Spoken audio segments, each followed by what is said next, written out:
Ku izina ry'Imana Data na Mwana na Roho Mutagatifu, amena. Gira amahoro ya Kristo muvandimwe. Turacyakomeje urugendo rugana mu ijuru, twibaza impamvu dukwiriye gushima. Gushima ni ngombwa kuko Nyagasani ahora adukorera ibyiza.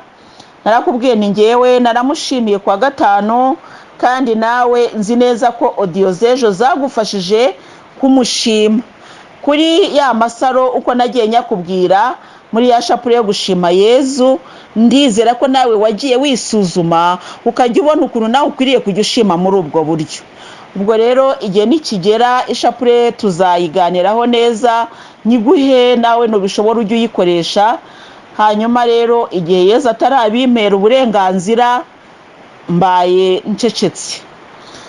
Tugiye rero gukomeza twumva impamvu yo gushima. Hari ivanjiri yanditswe na Luka umutwe wa 17 kumva ku murongo wa 11 kugera ku wa 19, havuga ababembe 10. Iyi nkuru y'ababembe 10 rero turayizi, ariko ahantu nashakaga kugira ngo nkubwire nuko Yezu araterura avuga ati, mbese bose ntibakize uko ari 10? Uvuga ngo bari bakize, abandi 9 bari hehe? Nta wundi wabonetse ngo agaruke gushimira Imana atari uyu munyamahanga? Nuko aramubwira ati, haguruka wigendere, ukwemera kwawe kuragukijije. Ijambo ry'Imana, dushimiye Imana. Haguruka wigendere, ukwemera kwawe kuragukijije. Nuko uvuga rero ngo bari abantu 10 bose bari barwaye bafite icyo kibazo cy'ububembe.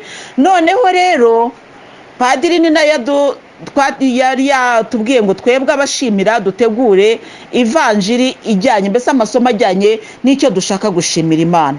Mu gutegura rero numvise aha hantu hari budufashe kurushaho kumva impamvu tugomba gushima Imana. Padiri rero mu kudusobanurira kwigisha aha hantu yaratubwiye ati, ni nk'uko muri iyi minsi bari kuvuga Ebola. Ebola atitekereza umuntu arwaye Ebola, birabujijwe ko na mwene wabamwegera, niyo yaba ari umwana wawe birabujijwe ko namwegera. Ariko noneho hakaza umuntu agakura mu kato ka Ebola, agakiza Ebola, agahagarika Ebola. Uwo muntu n'abakozi bikomeye. Baba abantu bakize Ebola rero baragenda bose barituramira ntibagaruka gushima. Ariko haza kuza umunyamahanga. Ijambo umunyamahanga rero ndashaka ngo turizirikaneho cyane, kuko turi buze kujya no mu gitabo cy'ibyakozwe n'intumwa tushakira ijambo ryitwa abanyamahanga, nk'uko twabaganiriye mu minsi ishize igihe Petero yasengaga asaba Roho Mutagatifu, nuko Roho Mutagatifu agasesekara no ku banyamahanga.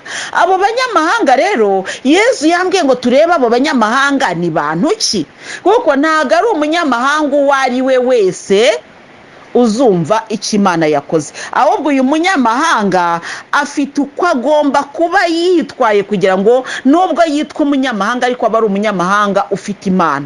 Haleluya. Ubwo rero muvandimwe ugana mu ijuru, ndagira ngo twumva agaciro ko gushima. Nibyo Nyagasani aba yadukijije ibibembe, nibyo nari ndi kuririra Imana ni Imana uzankorera ubukwe, nibyo yarabinyemereye kandi yarabisohoje. Ntago bihagije rero ko nakubwira muvandimwe ni ndashima Imana rwose, ntibihagije, kuko Yezu yarababwiye ngo nimujye kwiyereka abahereza bitambo. Haleluya. No kuvuga ngo baramubwiye bati tubabarire dukize. None warababwiye ati mujye kwiyereka abahereza bitambo. Ntabwo yabakozeho, ariko yarabibabwiye, kandi ijambo rya Yezu rirema ishimwe. Noneho rero amaze kubabwira gutyo, bari mu nzira bagenda barakira. Uko bakize rero ntibagize umutima ugaruka ngo baze gushimira uwabakijije, ahubwo bakomereje hehe? Bakomereje ko urugendo. Ariko umunyamahanga aricara avuga ati, koko Mana ubu ndakize, ye baba we, ubu si koko ndakize, yo Mana we, reka nsubireyo. Birashoboka ko umunyamahanga yanakoze urugendo rurerure ava kwiyereka umuhereza bitambo agaruka we Yezu yarari. Birashoboka, ariko yararukoze. Haleluya. Yemeye imvune z'urwo rugendo rugaruka, ariko rugaruka kuri Yezu. Haleluya. Aravuga ati, biramvuna, ntacyo nishaka mure n'ibindi bibembe mu nzira, ariko ntacyo. Babandi rero bagize gushidikanya, none twasura tukongera tugahura n'ibibembe, none ubwo se wabwirwa n'iki? None twasubira akaduca amafaranga, none wasubirayo agakubwira ngo none watanga amaturo. Ntabwo nasubirayo, ngize amahirwe ndakize, maze nongere musubire imbere, ntaho najya. Atansaba gutanga amaturo cyangwa ikiru, ntawamenya uriya mwene wacu, kuko uyu munyamahanga, iyo bavuga umunyamahanga, ni umuntu udafitanye isano, kuko babirebaga mu buryo wenda navuga bw'umubiri, yari umunyamahanga. Yezu rero, iri jambo umunyamahanga muri Bibiliya ririmo kenshi. Yezu yakundaga abanyamahanga, ba bantu bitwa ko batari abagenerwa murage, ba bandi batagenywe, ba bandi mbese bashyizwe ku ruhande, ba bandi batari abo mu bwoko bwa Yezu. Abo rero nibo yaje gukiza. Ndetse n'igihe babwiraga wa mugore wari waje gusabira umukobwa we wari urwaye, baramubwira bati igirayo rwose urimo. Yezu aravuga ati nimumureke, kuko abangaba abo mwita abanyamahanga, abo mwigize inyuma, abo nibo banzanye. Haleluya. Ijambo rero abanyamahanga ni ijambo turi buze gukomeza kugenda tuganiraho cyane, ariko ba bandi batagarutse gushima nibo ngiye kuvuga, kugira ngo nawe urebe niba waba utari mu cyiciro cy'abatagaruka gushima. Birumvikana natwe uko dushima, wenda birashoboka ko dushima gakeya ugereranyije nuko Nyagasani aba yadukoreye, ariko ako gakeya byibuze nako kabeho. Haleluya. Ubwo rero abo banze kugaruka gushima, hari uwavugaga ati Yezu atansaba amaturo, ntajya kumubwira ko nakize akambwira kujya mvuga rozari, ntabwo nabyiviramo. Ntajya kumubwira ko nakize akambwira kugurisha iduka ryanjye, njyewe nkava mu bucuruzi ngo nuko kubera ko Yezu yanyijije, reka. Ntajya kumubwira ko nakize akambwira ko ngomba gufasha abakene, ntaho nsubiye. Ntajya kumubwira ko nakize akambwira yuko ngomba nanjye gufasha abakene. Ntajya kumubwira ko nakize akansaba kumucumbikira. Ntajya kumubwira ko nakize akansaba kujya mugaburira, wenda akaba ari ngewe njya mahira we n'abigishwa be, kuko abo bose uko bagendaga bari bene wabo wa Yezu, ntago bari abanyamahanga. Ko Yezu yaravuze ngo abandi 9 bari he? Nta wundi wabonetse ngo agaruke gushimira atari uyu munyamahanga, uretse atari uyu munyamahanga. No kuvuga ngo yakijije abantu 9 bene wabo n'umuntu umwe w'umunyamahanga. Bene wabo rero ni ba bandi bazi ko Yezu abaho nta kazagira, ni ba bandi bazi ko Yezu atunzwe wenda na ba Lazaro na ba Yosefu w'Arimatiya, kuko bari abatunzi. Yezu yari afite inshuti nkeya, ariko zari zifite amikoro, zikajya zimutunga nta kibazo mbese cy'imibereho Yezu yari afite. Ariko hari ahantu Yezu yavuze, umuntu yaramubwiye ati Nyagasani, nzagukurikira aho uzajya hose. Yezu aramubwira ati rero inyamaswa zigira aho ziba, n'imihari ikagira isenga zazo, ariko umwana w'umuntu ntaho agira arambika umusaya. Ubwo rero iyo ubwiye umuntu ngo naho ngira ndambika umusaya, biragoye kugira ngo uwo muntu agukurikire yumva ntaho ugira urambika umusaya, kuko babyumvaga ku buryo bw'umubiri. Twebwe iyo turi muri roho tuza gusanga Yezu ntaho yagize arambika umusaya, hatari ku musaraba niho yarambitse umusaya. Haleluya. Yezu ntabwo batubwira uko yaryamye, Yezu ntabwo batubwira aho yegamye, ahantu batubwira ni hamwe gusa, ni ku musaraba. Ngaho aho yarambitse umusaya, ngaho aho yegetse umusaya. None niba ukurikiye Yezu uzemera kwegeka umusaya ku musaraba? Umusore aravuga ati shwi, ati sinishoboreye, aragenda. Icyo nashakaga kuvuga rero, iyo bavuga ngo bene wabo wa Yezu, nabo ngabo bari bamuzi mu mashyi no mu mudiho, bari bazi ko Yezu ari mwene Mariya na Yosefu, mbese bari bamuzi. Bakaba bazi rero ko ari umusore uri aho ngaho ufite abantu yagiye agandisha rubanda, agenda akora ibitangaza bimwe biri byo n'ibindi by'imitwe. Niko bari bamuzi. Noneho bo baje bavuga batari kubundi reka tujye kureba ko tujya tubona n'ibimuga bihaguruka mu ngobyi zabyo, reka tugende turebe ko natwe yatugirira neza. noneho rero aho ngo ageze mu rusisiro ababembe 10 baza bamugana bahagarara hitaruye baje bamugana no kuvuga ngo baraje bavuga bati reka tupfe kujya kureba tupfe kujya guhinyuza turebe ko byibuza ryadukora kuko buriya hari ahantu burwayi bugeze umuntu akarambura amaboko akavuga ati nuwambwira kwiyahura hari nakwiyahura bijya bibaho mbese ugeze ku kigeragezo gikakaye aba rero bari bageze ahakomeye avuga bati icyo ari cyo cyose cyadutabara twagikora ariko ko bavuze Yezu reka dupfe nawe kujya kugerageza Yezu rero nuko bararangura ijwi bati Yezu mwigisha tubabarire abo bonye arababwira ati nimujye kwiyereka abahereza bitambo ntabwo yabakozeho ahubwo yaragiye ubwo bavuze ngo tubabarire kuko bajyaga bumva n'abandi ariko bavuga Yezu arababwira ati ngaho nimugende impamvu Yezu atababwiye ngo ngaho nimugende ukwemera kwanyu kurabakijije nukuhe niyihe nuko yarazi ko baje kuverifia donc kureba niba koko Yezu ashobora kubikora kandi bari boherejwe burya n'ababahereza bitambo nibo bari babohereje bavuga bati ngaho nimugende kuko abahereza bitambo twongere tukiganireho bari abantu bari barimo neza mbese mu buryo bw'insengero mu buryo bw'ubuyobozi bw'itorero n'abantu babaga bahagazemo neza muri aba babembe rero hari harimo n'abana b'abahereza bitambo hari harimo na bene wabo b'abahereza bitambo n'abagore babo mbese hari harimo abantu 9 ni benshi noneho rero hakabamo umunyamahanga umwe noneho baravuga bati ngaho nimugende ngaho reka turebe twohereza abana bacu kugira ngo nibakira n'abagore bacu nibakira natwe tube duprofitiyeho twareka twohereze no uyu munyamahanga naboherezaho ibibembe birushe ubifata uyu munyamahanga mbese muri make bamushyizemo ari nko mu buryo bwo gutera Yezu ikibazo nuko baragenda baza mu by'ukuri baje nko ni kwa kundi umuntu aba ari mu kigeragezo ariko atemera ko izo mbaraga zishobora kubikora baje nko guhinyuza kureba niba bishoboka koko bahageze baritarura kuko ababembe ntibegeraga abandi noneho ariko bakavuga bati uko biri kose igihe kizaga abantu baramubwiraga ngo mwana wa Dawudi mbabarira ikimuga kigahaguruka impumyi kabona none rero namwe mubivuge gutyo baragenda bati mwigisha tubabarire Yezu arabwira ati ngaho nimugende mujya kwiyereka abahereza bitambo ntiyabakozeho nimugende musubire kubabohereje mubiyereke baragenda bageze mu nzira rero barakira bakize abahereza bitambo bababonye bo bishimiye kubona abana babo n'abagore babo bongeye kuba bazima ariko baravuga bati uriya muntu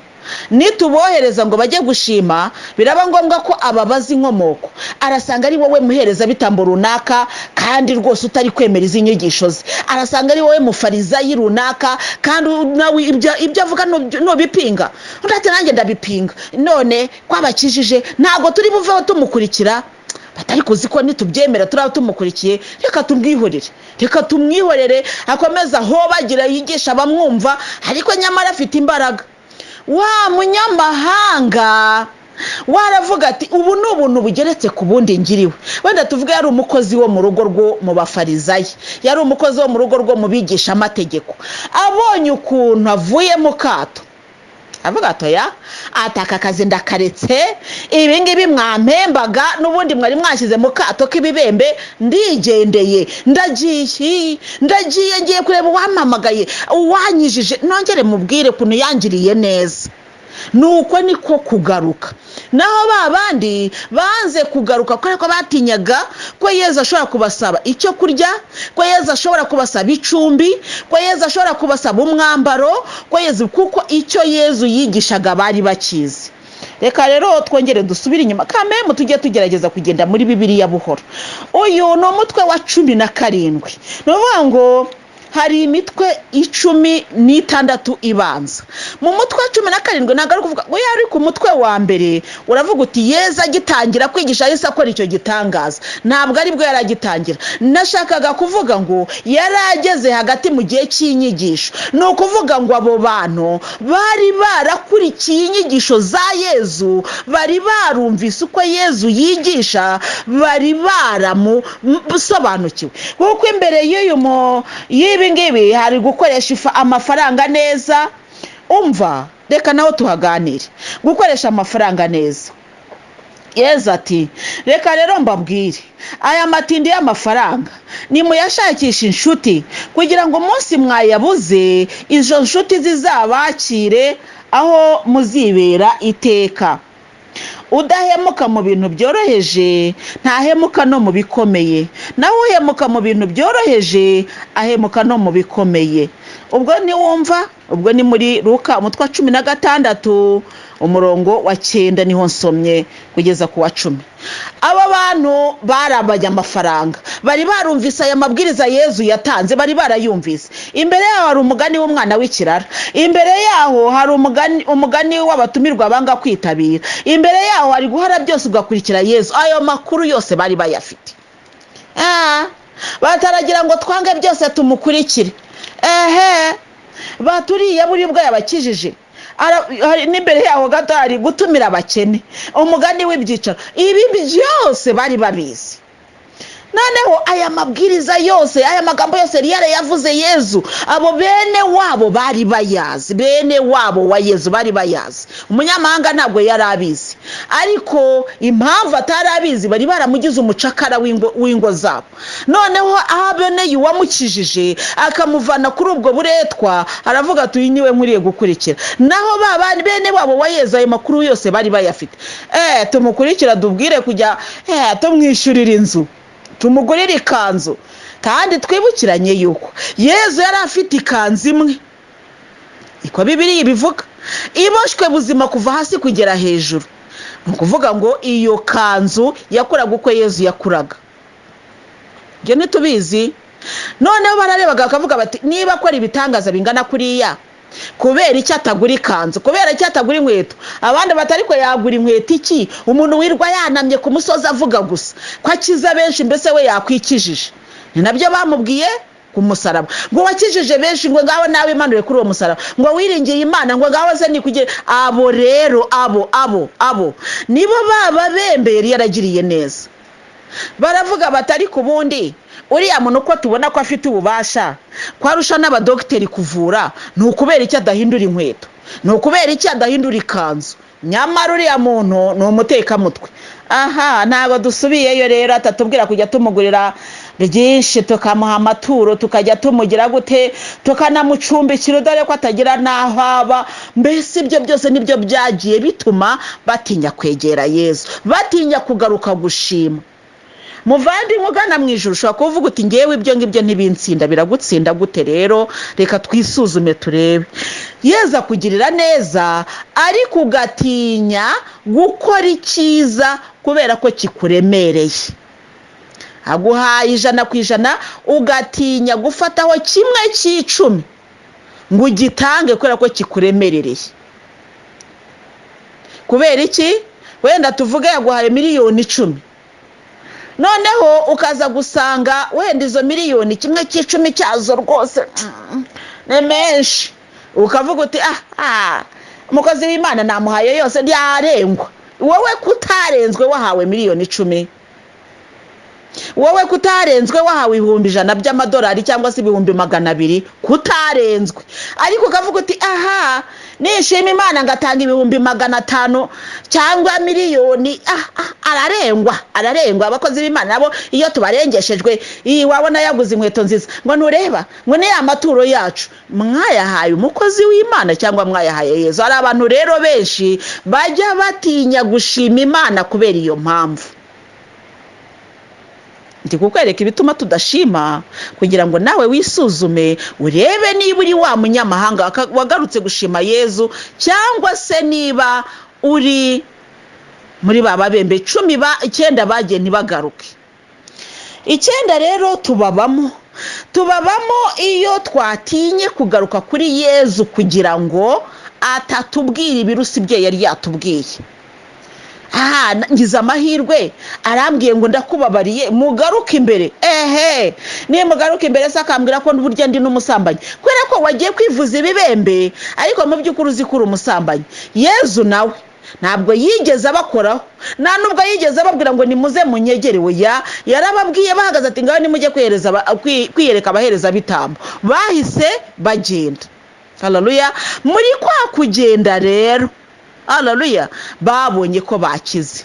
Ni ukuvuga ngo bakize ibibembe ariko ntibakize ibirimo imbere. Haleluya. Noneho baravuga bati nsubireyo, ngize amahirwe nyijije ibibembe n'inzara, ambwire ndeke ubusambanyi n'ukuntu bundyohe, ambwire ndeke kwakira ruswa n'ukuntu ari y'intunzi, ambwire ndeke ubujura n'ukuntu ngize amahirwe akaba yanyirije muri rubanda. Mbese mu kivunge hari ukuntu burya bajya batanga penetensiya ku munsi mukuru. Penetensiya y'umunsi mukuru w'umugisha ibaho, mbese tukababarirwa ibyaha muri rusange. Ariko iyo penetensiya ya rusange ntikuraho ko iyo wumva ikikuremereye kandi kikugoye ushobora kuzashaka akanya ukazajya gushaka padiri.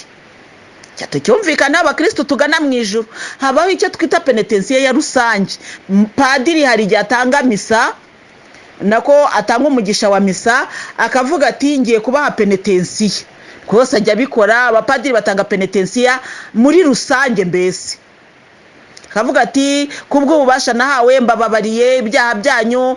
Ubwo bubasha abapadiri barabufite. Buriya rero abapadiri bafite ububasha bukomeye, nuko badakunda kwigaragaza ngo babukoreshe, mbese ngo badukandagire, ariko barabufite. Ashobora kubabarira imbaga, akarambura ibiganza akavuga ati kubwo ububasha nahawe mbababariye ibicumuro byanyu. Ubwo bubasha arabufite. Ubwo rero wowe iyo wumva uremerewe n'icyo wakoze, uravuga uti nyagasani, nubwo mbabariye iki ngiki ariko nzi neza ko nakosheje, reka njye kwa padiri azame, mbese azame n'ikiro, ariko nco n'ikiro kuko narahemutse. Iyo ukumva muri wowe ko wahemutse. Babandi rero ko baje ari 9, haravuze bati ngeze amahirwe mbabariye muri rusange, nindangiza njye kumwegera ambwire ngo nindeke n'ibingi bisingiyeyo. Kwanga kureka ingeso za kamere, icyo cyatumye abigishwa abakize batagaruka. Gutinya ko Yesu ashobora kukubwira icyo udashobora gukora cyatumye Yesu batagaruka. Hari ibintu byinshi rero byatumye batagaruka. Ibyo nawe ndi kukubaza, nese koko wowe wagarutse gushima cyangwa uri kwanga gushima kora kuvuga uti Yesu atansaba menshi, naringize amahirwe nari nasabye agakredi ka miliyoni 2 none barakamaye, gukura ibihumbi 200 nanjye nkabitanga. Umuvuga butumwa naba murengeshejwe. Uko impamvu uvuga ngo muvuga butumwa, hari ijambo ry'Imana murasoma kandi numva n'uyu munsi nasubiramo. Riri mu ibaruwa Pawulo n'umwandiki Abanyagalati, umutwe wa 6 kuva ku murongo wa 6 kugera ku wa 10. Aho hantu tuhasomye wasanga ibyo nkubwira bifite ishingiro, kuko havuga ngo uwigishwa naye kubye byose umwigisha ijambo. Haleluya. Birimo rwose, uhasome nawe. Reka mbaze ndangize iki gitekerezo twatangiye, hanyuma nitubona akanya, tugifite akanya ndahagusomera ubyumve. Icyo navugaga neki nuko iyo ugiye gushima, iyo ufite ikibazo, nicyo duhigiye guheraho. Hari umuntu witabaza ukamubwira uti mbabarira wowe kabyarawe, mfasha gutakambira Imana, mfasha kwinginga Imana rwose, mfasha. Uwo rero washyize ku mavi. Iyo abikoze neza koko akajya ku mavi, ni ukuvuga ngo agufasha gutakamba, agufasha kwinginga. Nawe uri gusenga ariko na wa wundi yagiye ku mavi, atari ukubera ikibazo afite, ahubwo ari ikibazo umuvandimwe ari we wowe ufite. Wamutabaje, yagutabaye. Iyo rero ushubijwe, uramubwira uti muvandi, haguruka nashubijwe, ya Mana yantabaye. Birakwiriye kumubwira gutyo. Noneho rero iyo ari ugushima, ushima Imana yagushubije, ariko ugashima hamwe na wa muntu wagufashije. No mu Kinyarwanda siko tubigenza se, cyangwa mu muco wacu niko tubigenza. Iyo ugiye gushima, ushima umuntu wagufashije, nagushima wabimenye nuko yabyitwayemo. Ntabwo ari byo ushima, ahubwo ushima wagufashije mu kibazo wari ufite, sibyo? Nuko rero umuntu yamenye ko ufite akaga kandi waramutabaje. Iyo washubijwe rero uramubwira uti muvandi, mfasha gushima Imana, burya cya kibazo cyakemutse. Iryo niryo bita ishimwe. Iyo wamuhaye icyo cyifuzo rero, niyo ugiye gushima niwe ucishaho iryo shima. Mbese ntabwo ari ukuvuga ngo niwe ushima, ushima Imana yabikoze, kuko wa muntu si we ubikora. oya njye nshobora kugufasha kujya ku mavi rwose tugasenga rozari nkayikugiramo, ariko ntabwo ari njyewe uzazana igisubizo.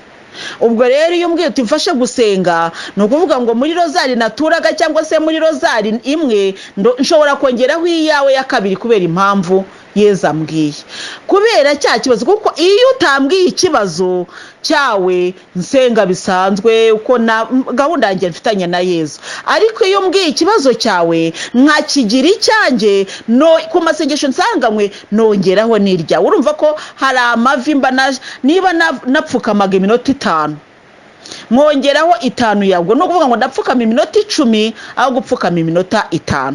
uvuga ngo haraka agahande kawe kaba kiyongereyeho. iyo rero ushubijwe biba byiza kubwira wa wundi wari upfukamye uhaguruka ndashubijwe, kuko gupfukama biravuna. nshobora gupfukama ku buryo bw'umubiri cyangwa ku buryo bwa roho, ariko iyo nifatanyije nawe mu kibazo ufite ni ukuvuga ngo mbabaranye nawe. gushima rero, wajya gushima ukabwira wa muvandimwe uti nashubijwe kandi dore icyo Imana yakoze ni iki ngiki. abantu rero benshi muri iyi minsi uko mbibona bakunda gusaba inkunga y'isengesho, ariko mu gushima ntibavuge, ntabwo bavuga pe. umuntu akaza ati rwose ati mbabarira tumfashe gusenga rwose, ati ndashaka wenda umugabo rwose, ndashaka umugabo, tukajya ku mavi. hashira iminsi ati muvandimwe ati buryo wa mugabo ati rwose yarabonetse, cyangwa ntanabivuge. hari abavandimwe rwose batanabivuga akicecekera, ntazajya kubona nkabona wenda yapostinze si runaka ra uyu so umugabo mariage, nawansa nese bimeze bite, ati buryo Imana yarashubije kubera ko mbibonye yabishyize wenda kuri status. ibyo rero ntabwo ari byo rwose. burya umuntu nagufasha ujye wibuka no kumubwira uti haguruka ku mavi, burya naratabawe, kugira ngo ari n'abandi rega baba bakeneye inkunga y'amasengesho. nuko rero navugaga ku byo abigisha n'abigishwa bagomba gukora. noneho nkavuga nti kuba washimira padiri, kuba washimira umuvugabutumwa runaka kubera ikintu iki yagufashije kugeraho, ntabwo ari amakosa rwose.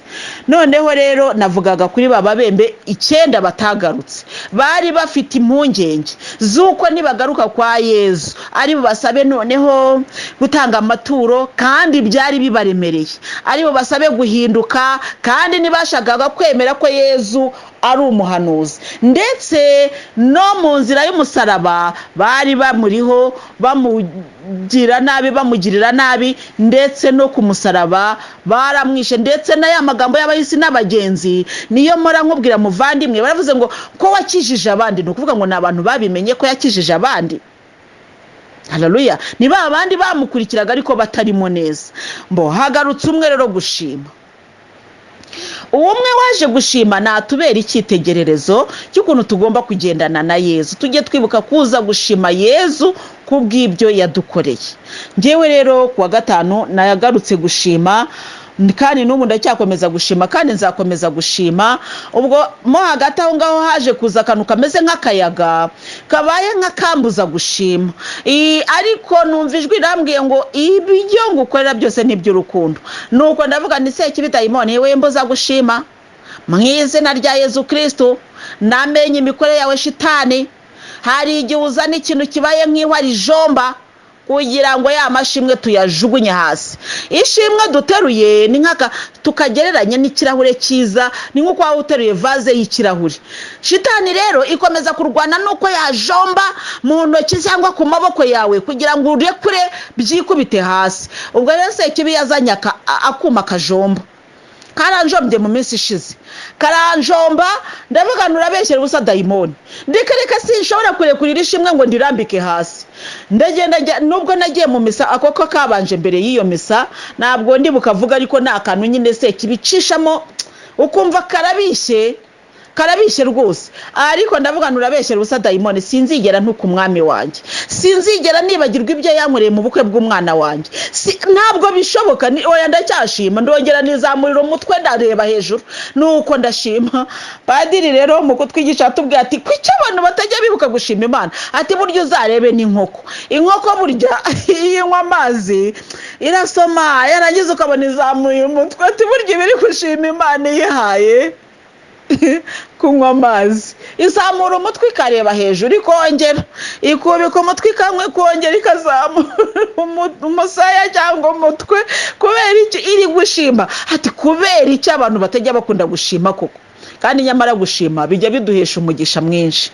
None rero muvandimwe ugana mu ijuru, ndabona tugiye kurangiza uyu munsi twitwa gushima, ariko nabyo ni ngombwa. Uyu munyamahanga natubere urugero, icyitegererezo cy'uko tugomba kwifata. Twitwaga abanyamahanga, cyangwa twitwaga abanyamahanga kuri Yezu, kubera ko tutari abo mu nkomoko ye, kubera ko tutari abayahudi, kubera ko tutari wenda se twitwaga abanyamahanga mu itorero turimo, kubera ko tutabatirijwemo, kubera ko uri umunyamahanga. Ariko ibikorwa uzakora bizakuvana ku izina ry'ubunyamahanga, rikugira umwana urimo indani. Haleluya! rikugira umugenerwa murage kandi wari umunyamahanga. Wa munyamahanga agarutse gushima Yezu rero. Uyu munyamahanga yarabwiwe ngo haguruka wigendere, ukwemera kwe kuragukijije. Mbese kugira ngo amubwire ngo haguruka wigendere, umunyamahanga yarahagaze. Umunyamahanga yaraje ahita apfukama imbere ya Yezu, aca bugufi, aramubwira ati mwigisha we, ati narakize, ati bya bibembe byarakize, ati suri kundeba ko ndi muzima. Yezu aramubwira ati haguruka wigendere, ukwemera kwe kuragukijije. Kumukijije iki? Ibibembe? Reka da, kandi yari yagarutse gushima ko yakize ibibembe, ahubwo kwemera kwe kwamukijije iki? Akaga n'imiruho n'imibabaro bindi bizakurikiraho. Haleluya! ukwemera kwe rero kwaramukijije. Nuvuga rero ngo kutagaruka gushima Yezu, hari ibintu byawe ubupfukiranye burya. Kwa Yezu hari byinshi, ushobora kuba uri gutinya uti atanca amaturo, ushobora no kukubwira kuyatanga pe. None nitujya mu ntebe ya penitence akatubwira bati utanga ikiri iki n'iki ntugikora, Yezu arakubwira ati iki nicyo kirunguciye, abicishije kuri padiri cyangwa se wenda n'uwo mukozi w'Imana mwitorera iriniri. Nge ndavuga ibyo mu Gatolika kuko niho ndi. Mwitorera iriniri barakubwira bati waribye rwose pasiteri, rwose naribye. Pasiteri akakubwira ati ngaho genda, ariko wigorore n'uwo wibye. Ubwo urumva nabyo birakugoye. Arakubwira ati wenda Imana irakubabariye, ariko ugomba no kujya kwigorora n'uwo wahemukiye. Kubera rero abantu benshi batinya gusubira hahandi bakoreye icyaha, aho hagatuma rero bahunga Yezu. Nyamara gutinya kwegera Yezu nakaga gakomeye, buryo uba wihambiririye imigisha y'igihe kiri imbere. None Yezu wamuje uyu munsi ko yakurwaye ibibembe, ejo kuzarwara malaria, ejo bundi kushaka kuzarwara ikindi kintu. Nutinya kujya kuri Yezu ko utazamugarukaho. Kandi buriya hari abantu batinya kugaruka kuri Yezu kubera ko bamwifasheho nabi imbere, ngo ubuse ndasubireyo ngo anyakire. Uhumura Yezu arakwakira, ntagira inzika. Ariko icyo nkubwira muvandimwe ugana mu ijuru, egera Yezu. Haleluya! tinyuka wegere Yezu, umubwire uti Nyagasani na kimwe cy'icumi nemeye sinkigitanga. Hari abantu mu minsi ishize twize kuri kimwe cy'icumi, twakizeho twize ku maturo, kandi nekereza yuko wenda abantu tujya turambika bwangu. Ubu hari abantu batakibuka n'ibyo twabiganiriyeho, hari n'abantu batakibuka no kugitanga. Hari n'abantu banyandikira bakambwira ngo ngero dusobanure ku cy'icumi ngo n'amaturo ngo ntago tubyibuka. Ntabwo nasubiramo yanyigisho kuko ni ndende, ariko umuntu mbwiye gutyo ndamubwira nijya kuri YouTube wandika amazina yanjye Umumararungu Louise, urabibonamo birimo. Muvandi, ushobora kuba utinya gusura kwa Yezu kubera ko utinya gutanga icyo kimwe cy'icumi. Ushobora kuba wari warabyemeye ariko ntukigikora. None rero tinyuka usubire kwa Yezu, ugende umubwire uti Nyagasani ngewe ndi wa mubembe, burya naragiye njya kumuhereza bitambo ndakira, ariko sinagarutse kugushima, none je kugusaba imbabazi. Haleluya! Nutinda gushima uzasaba imbabazi. ituro ry'ishimwe rizahinduka iryo gusaba imbabazi ryo kwigorora n'Imana. Ayo maturo, ubwoko bw'amaturo twabuganiriyeho. Uyu munsi rero ngewe ndi kugira ngo nkwibwire muvandimwe, garuka gushima Yesu, yakugiriye neza. Nukuri none se reka nkubwire muvandimwe, Yesu yankoreye ubukwe bw'imfura, kandi mfite abana 6. Ubwo ni ukuvuga ngo inyuma yabo hasigaye 5. Ntagaruka gushima abandi nzakora ubukwe gute? Ngomba gushima uwankoreye ubukwe bw'umwe, kuko ari nawe uzakora n'ubwo abasigaye, ni nawe uduhaye rega ubuzima. Haleluya. Kuki utamushima? Sibyo? Ndizera ko ngaho turi kumvikana muvandimwe, kandi nawe ujye ushima, ariko uzamura amaboko ushima. Ariko kuki utashima? Basi shima kubera kuri muzima. Hari abaryamye mu bitaro, hari abakoze accident zitakirara. Umuntu tujya tuvugana ambwira ko aba mu bitaro, ntabwo ashobora kuvamo kuko yakoze impanuka, nuko abaparariza igice cyose cyo hepfo ntabwo cyumva. Hari abantu mfite bagendera mu tugari rwose, ndabafite muri izi nyigisho barenze 5. Abo rero nabo n'abantu kandi banejejwe nuko bari, kubera ko bafite Yesu. Nibyo nakubwiraga rero, mu kigeragezo iyo udataye Yesu, iyo udataye Yesu ngo ugiye mu kigeragezo wenyine, ukumana nawe kandi ukumva ntacyo kigutwaye. Bo birumvikana wowe iyo umubona ubona ko aremerewe, ariko we muragana akavuga ati ndashima, ariko ubwo uzi ko nashoboraga no kuba narapfuye, akabona ko hari ibindi byashoboraga kuba bibi kurusha ibyarimo. Mu gihe wowe uri kumubabarira, wakaba ari mu mashimwe kuko afite Yesu. Haleluya. Muvandimwe ugana mu ijuru rero, uyu munsi tugiye kuba duhagarikiye aha ngaha kugira ngo dukomeze dutekereza ku kintu cyitwa gushima. Ariko iri jambo umunyamahanga tuzakomeza kuriganiraho ejo, kuko uyu munyamahanga wagarutse gushima Yesu yambwiye ati ugomba no kumenya umunyamahanga ni muntu ki. Tugomba no kumumenya uyu munyamahanga. Nawe rero ugomba kuvuga uti naho nari n'umunyamahanga hanga, ariko uyu munsi nemeye ko Yesu ampinduriye amateka. Imana iguhe umugisha. Ku izina ry'Imana Data na Mwana na Roho Mutagatifu. Amina.